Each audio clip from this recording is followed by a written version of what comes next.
magulang.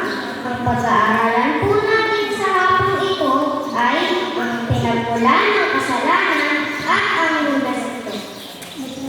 Sinasabi ng Biblia na nilalang ng Diyos ang langit at lupa na perpekto. Nilalang niya ang mga isda sa dagat, ang mga bulaklak sa parang, at ang mga lutiang damo at matataas na puno. Mga magagandang bulaklak at ang tao na perpekto at maganda. Subalit, paano pumasok ang kasalanan? Ating tunghayan mula sa banal na kasulatan.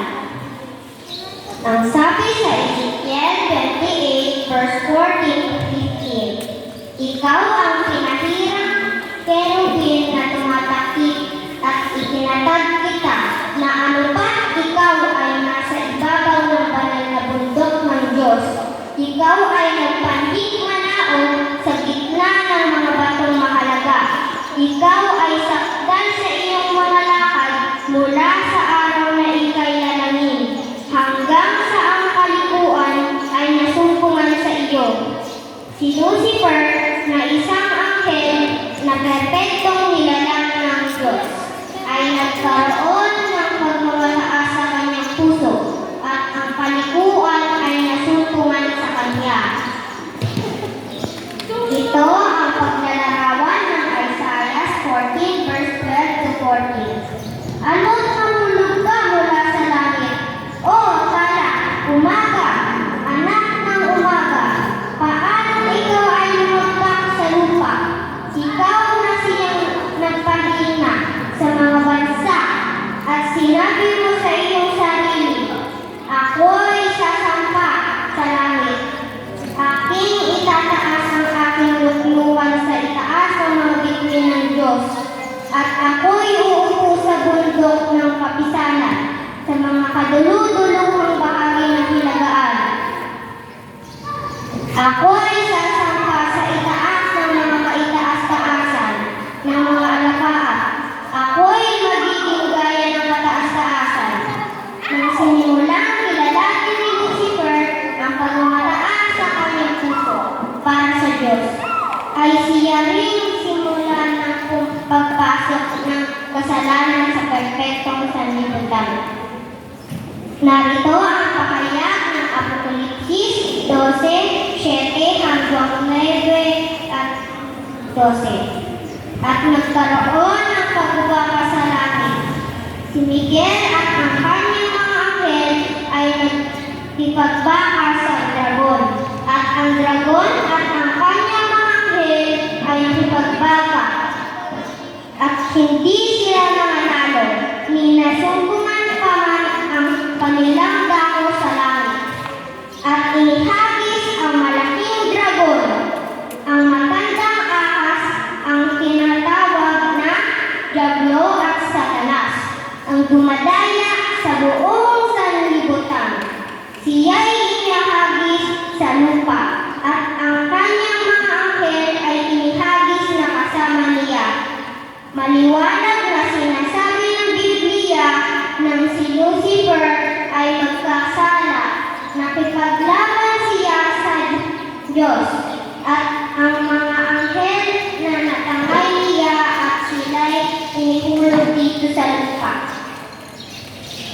Kaya't mga galak kayo, o mga langit at kayo nagsisitahan dyan sa aba ng lupa at ng dagat, sapagkat ang Diablo'y bumaba sa inyo na may malaking galit sa pagkaalam niya na kaunting panahon na lamang mayroon siya. Nang si Lucifer ay nakipaglaban sa Diyos at ang kanyang mga anghel ay inihulog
Diyos.